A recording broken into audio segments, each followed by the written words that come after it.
It is time, the second to last part of the top 25 defenders in the NBA series. We're beginning the top 10 today. We just hit 8K subscribers. Thank you all so much for the support. We're trying to hit 10K by the end of the year, and we're on track to do that if I keep producing content, and I will. And let's get to number 10. I don't want to waste everyone's time.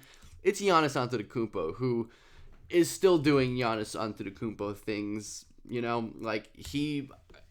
His greatness to me feels kind of slept on at times. Just consistently one of the best. And even in a season where maybe it wasn't as pristine defensively as it has been in the past, like the crazy recovery tools, his incredible shot blocking stuff, all of that is still evident and was still there. And the Bucks' just horrific perimeter defensive talent this year meant that Giannis had to do maybe more than ever in terms of carrying on defense, and that Brook took a slight step back, which he's still great, but just not the top 10 defender guy he was. Look at these lineups: Malik Beasley, Damian Lillard, Bobby Portis, Chris Middleton. That's 4 at best neutral defenders. And there's really nothing Giannis can do in these situations. I mean, sure, you can put in more effort, but they're up by a ton. I do think still, yeah, he can kind of get caught on screens, and he was slow chasing Kevin Love. It was a really weird start to the season with Adrian Griffin, but I don't think that's because Giannis was gone or anything defensively, and he ends up falling asleep on some of these. That is Jokic, but like I said, I don't think it was a bad defensive season by any means from Giannis. Maybe not the MVP level, defensive player of the year level guy he can be, but I do think it's still worth considering him one of the elite upper echelon defenders. The size, the movement, the rim protection and stuff. And when they're playing as they should, the Lopez drop and Giannis can roam and swat shots from behind, there really might not be anyone better in the league at roaming and swatting shots unexpectedly. And of course, Giannis can play drop as the primary big as well. That's very much in his wheelhouse, or a drop type kind of movement there, swatting the shit out of D'Lo right there. Giannis's rim protection and movement will always make him special. The strength, he can guard the ball, he can really do everything on defense. I think you can make a case for him higher on this list, absolutely, and I really wouldn't totally argue. Sick weak side rim protector, again, just closing this space, blocking Hartenstein at the apex. He is truly a phenomenal defender. I don't have a ton of groundbreaking or interesting analysis here. He's locking up Kobe White. It's Giannis. I don't know what you want me to say. It's Giannis. He's amazing. He's the 10th best defender in the NBA for this year, and somehow that feels too low, but I feel like all the other guys above him absolutely deserve it just as much. More Giannis in the passing lanes. I thought that was the last clip for the Giannis ones. And it was. The 9th best defender in the league is OG Anunoby, who, in my eyes, is the best point of attack defender in the league. There are very few players at any given time in the league who can truly shut down and alter the best scorers in the world. And OG Anunoby is one of those rare guys with his unbelievable speed and lateral quickness and strength. Obviously, RJ Barrett, Scotty aren't the best creators in the world. We'll get to that. But OG is really impossible to score on unless you're outlier quick or can just shoot over him. Really, nobody can match. Look how low he's playing. You can just see how enormous his quads and his hamstrings are. But when he can explode in front of Scotty, you can't move OG. His leverage, he anchors like an offensive lineman to me. This is like a kick slide. He literally is just walling Scotty Barnes off from moving. I love this. Actually, this is just a kick slide. You just can't score over OG. He's that dynamic of a defender. He is the guy who the Knicks will always ask, go guard X primary guy and just wreak havoc. And he has some of the best hands in the league, reacts so quickly, always active, getting them in passing lanes and just mucking stuff up on the defensive end, making life tough for offenses. And he did a damn good job on Joel Embiid in the playoffs. Yes, it was a hobbled, injured Joel Embiid, but even injured Joel is still maybe the, 10th, 15th best player in the league. Or OG is one of the few guys who has the strength to wall off Embiid. Obviously, there are moments where Embiid can just shoot over him, but it's hard for Embiid to get position on OG like few other players. And yeah, he can also just park at the rim, wait for Embiid to get there, and block his shot. Anunoby isn't as prolific a shot blocker as some of the other wing defenders in the league, like Herb or Jaden McDaniels and stuff, but he does occasionally get up, and he can really use his awesome, like incredibly long wingspan and great positioning and strength to be really impactful rim protector, even if he's not blocking shots. And OG is definitely not a perfect on-ball defender. Like I kind of referenced before, his work against the quick guards and tight ball screens isn't always perfect, just because he's such a built guy. It's just hard for him functionally, mechanically, to get low, get skinnier on screens at times and not turn like a semi-truck. But it's not like this is a weakness. I would say this is just another note that isn't a great matchup for OG. I don't think this is some major crippling weakness of his defense. Obviously, he's a ridiculous defender. One of the true special game-changing on-ball guys in the league. Incredible dig defender, too. Those same hands get a lot of loose handlers in those passing lanes, in those gaps. Like I said before, some of the strongest hands in the league. Really hard. Like Michael Porter Jr. definitely thinks he can just step back. He got space, head up the shot. Nope, OG's stabbing at the ball. His length and hands are just like very much the closest thing we have in the league to prime Kawhi. I'm not saying I don't think OG is that level, but he is the closest thing in terms of just the steal generation with the crazy hands, the on-ball defense. And like I said before, not the craziest rim protector of all time, but has a good amount of juice as the solid low man. He didn't really have to do this a lot on the Knicks just because they pinch in so aggressively and they have him up top on the perimeter so much. But OG can definitely do it. And that combined with his strength and basically everything that makes him the best wing defender in the league, in my opinion, aside from just one more guy. But OG, 9th best defender in the NBA.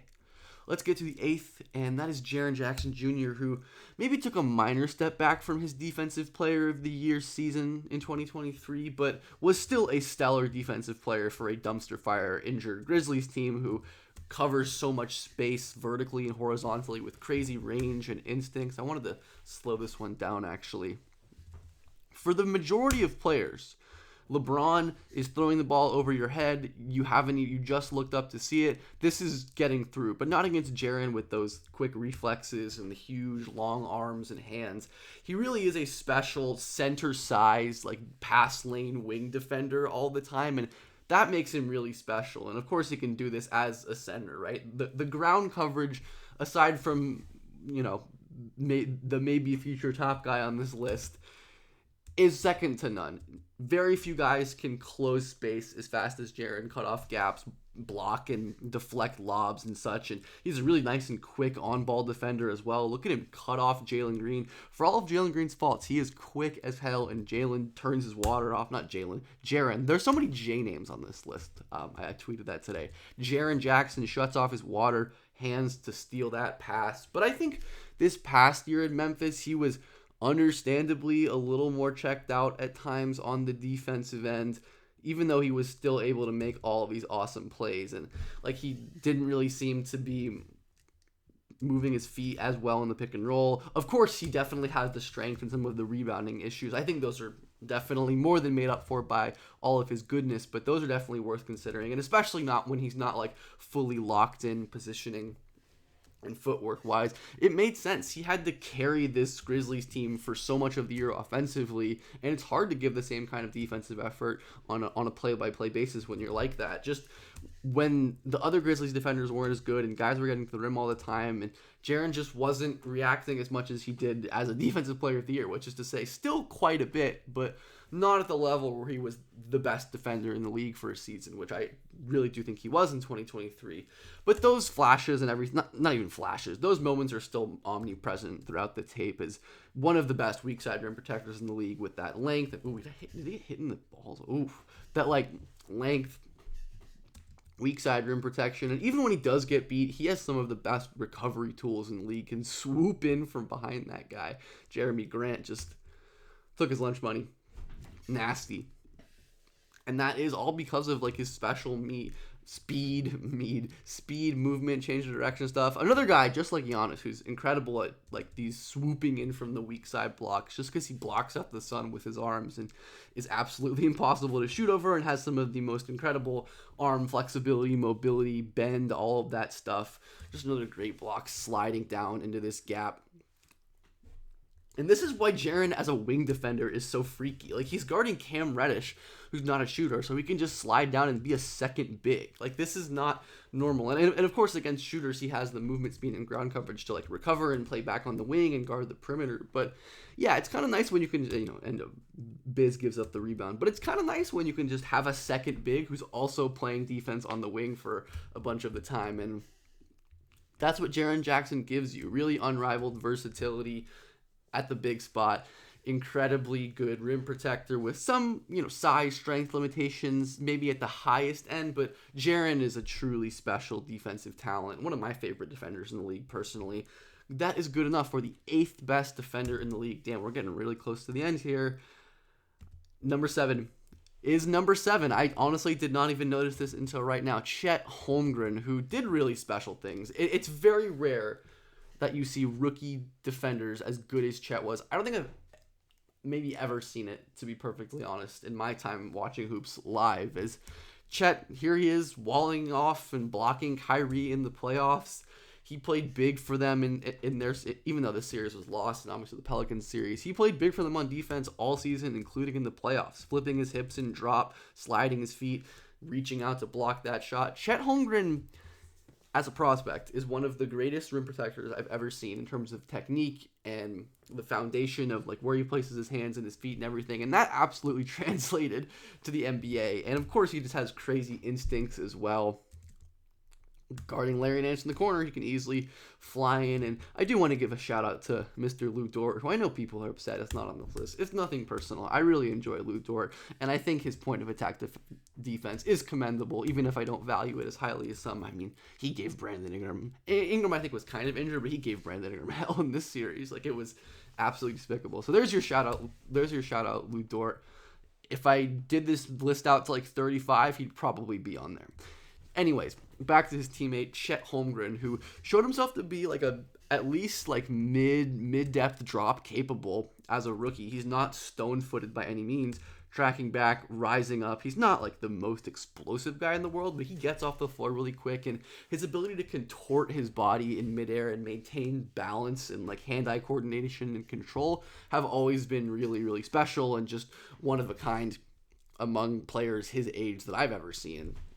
Again, we see him playing fairly high at the level, not all the way out to the three-point line, but still blocks this pull-up jumper, and he can do that thing against his ex-teammate Julian Strauss. That's also funny. I didn't even notice that. That must have felt good. I'm sure they talk shit about that in the locker room or whatever. And this is the kind of like foundational, primary anchor rim protector stuff that Chet Holmgren brings to the Thunder. And it's crazy that they built this innovative, flying, aggressive defense that literally was just missing a crazy, perfect rim protector, and they just had one waiting in Chet. That's so disgusting. That is absolute insanity. But anyways, Chet being able to deter this first Kyrie drive, doesn't end up jumping when he sees Kyrie passing, stays on the ground, flips his hips, immediately reacts, and goes up to swat Lively at the high point. It's brutally good. And Chet, despite being a skinnier guy, everyone was like, oh, he weighs 160 pounds, he's never going to hang in the league, was always as good as it gets for skinny guys as being physical and guarding in the post. Chet is not a super strong guy, but he is one of the most physical players that I can remember at this age. He likes to hit people. That is just how it is. And Chet is good at getting hits. All these guys, Chet, all the skinny rim protectors we talked about and will talk about, can really take these chest bumps and kind of, once again, anchor on their own terms, maintain the balance, basically be a shock absorber instead of just trying to stand still and get blown by. And when you have the kind of second jump reach timing that Chet has, a lot of the time, even against some of the best post scorers in the league like Sabonis, that's just going to work out. And then he tracks back, hangs in the air. It's like, again, I know it's 39-year-old Braun, but it's still Braun hanging in the air, blocking that shot with his left hand. I mean, he's like, damn, that rookie can play. Chet isn't like a perfect defender. His recovery tools, though, oh my goodness, just flying in from behind again, blocking that shot is a menace, and blocks another shot right here. Yeah, this is the clip I forgot about. Again, Chet just puts a lid on the rim for OKC. He is the driving force of OKC's elite defense, and OKC's had a lot of defenders in this list. I think this is the third OKC defender, and I think J-Dub, Dort, and Shea are all like pretty worthy contenders for this. Chet isn't like a Bam, Mobley, Claxton level switch perimeter defender though. Like you can exploit him if he has to like hedge and slide high at the perimeter. Like he's not someone who you really want trying to contain Jalen Brunson in space. Very few 7-footers can do that or should try to do that. So I don't dock Chet too much for that. And there are some moments where I wish he was a little quicker twitch in recovery here, where maybe a guy like Jaren Jackson, who can just explode and change direction so fluidly, can recover and get to a shot like this, where Holmgren is just going to be a little behind, especially against another really potent athlete in Jalen Duren. But these are all relative nitpicks. The fact that Chet was a worthy, like, defensive, all-defense guy as a rookie, I actually am blanking on if he made all-defense or an all-defense team, but if not, he deserved it. Like, Chet doing this as a rookie is wildly impressive. Even if, like, yeah, he can be kind of stiff at the point of attack and the pick and roll, and guys can go through them. This stuff's going to get better as he gets stronger, and the way that Chet has dominated at such a young age only makes me think he's going to keep dominating. He's really special. I don't have a ton other than that to say, and, like, what he was able to do at the biggest age, I need to do a lively video. At some point that's going to happen. But, yeah, Chet, number 7, and this choice for number 6, honestly, Chet too, like, the decision I was making between 6 and 5 was probably the hardest one in this whole video. I felt terrible leaving both these guys out of the top 5, but, you know, it is what it is. Number 6, Herb Jones. I just had to give it to the big. I'm sorry. I had to give it to the big. I just had to. But Herb was as much of a one-man wrecking crew as wing defenders can be. He carried the Pelicans defense to a comical extent this past year. This is a very nice representative play where Herb is guarding everyone at once in this empty side pick and roll, stays attached to Steph, but Valanciunas inexplicably comes up way too high. There is no backside rotation at all, so Herb just does it all himself and blocks him from behind. The Pelicans ran a lot of tragic defensive players at the same time. Valanciunas, Zion, CJ, Murphy is good but not like incredible. And Herb still rose the floor of this defense to like a top 6 unit again somehow. The Pelicans had other awesome defensive talent. Dyson Daniels, Najee Marshall, both those guys are gone unfortunately. But Herb was of course the driver of the defense. And his special like pass lane jumping, off-ball defense instincts are really some of the best in the league. There are few guys who can just anticipate where playmakers are going to go and where balls are going to be placed like Herb Jones can. Austin Reeves is trying to no-look, and I think this would get a lot of people into thinking that it's going to Rui, but Herb doesn't slow down. He gets into AD's passing lane, and he's still able to make a huge play in that game. And Herb is just so damn good at reading these passes. I don't have anything super crazy to say about that, but Herb basically mirroring Malik Beasley's movement while tracking his guy off of the ball. It's wildly impressive the way that Herb, I think I used this for someone last time, has the mini map in his head of where everything is going on. And he really is a havoc, like double team guy.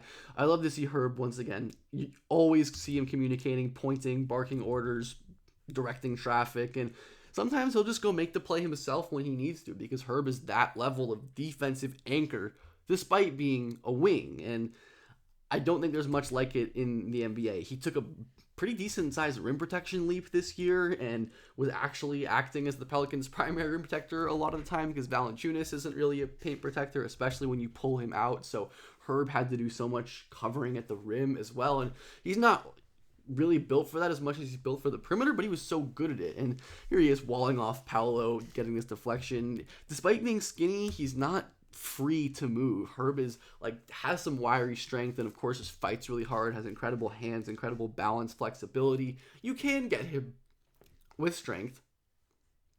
Herb Jones really does not have like the craziest functional strength ever at times, and like bump euros and stuff like that can get him, but you can just tell that by looking at him. And if you've known what I've talked about this whole series, the off-ball defense stuff is the most valuable to me in terms of determining a player's general value. And like, you don't want Herb Jones defending center, which he may have to do at some points this year, given the roster construction of this Pelicans team, unless like Makovich or Misi really pops in year 1. I don't know what they're gonna do, but Herb, I mean, he's playing center in this lineup. Actually, no, he's not. Just kidding. Jonas running down the floor. He's not someone who can like one-on-one guard Sabonis, really. He's not that level of paint defender on the wing. But he was an incredible point of attack defender in a lot of matchups. Notably, I think was one of the better Shea checks in the league. There's no real such thing. His consistency is pretty unrivaled. But Herb's combination of like the wiry strength plus his movement skills, his length, his change of direction and stuff, like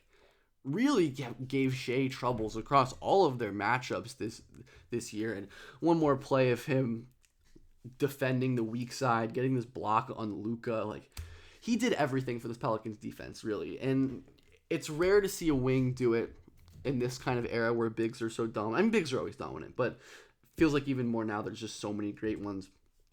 Herb, and I don't know, maybe I'm like slightly biased because I cover the Pelicans. I'm not a Pelicans fan, but it is my job to watch all of their games and write about them. So I'm just very exposed to Herb Jones. Like, I've seen him carry so many dog shit defensive lineups to good performances that I think it's worth all the praise in the world. He was a worthy all-defense first-team selection. I think it would have been criminal if he wasn't, just based on last year. Like, he is the preeminent, like, rangy havoc wing defender in the league, and an elite on-ball defender in certain matchups too, even if he's not the level of guy that OG Anunoby is. But for his versatility, his ability to play literally every defensive role on the court except for just like straight up center, which he still does sometimes anyways because he has to, and that's their best option.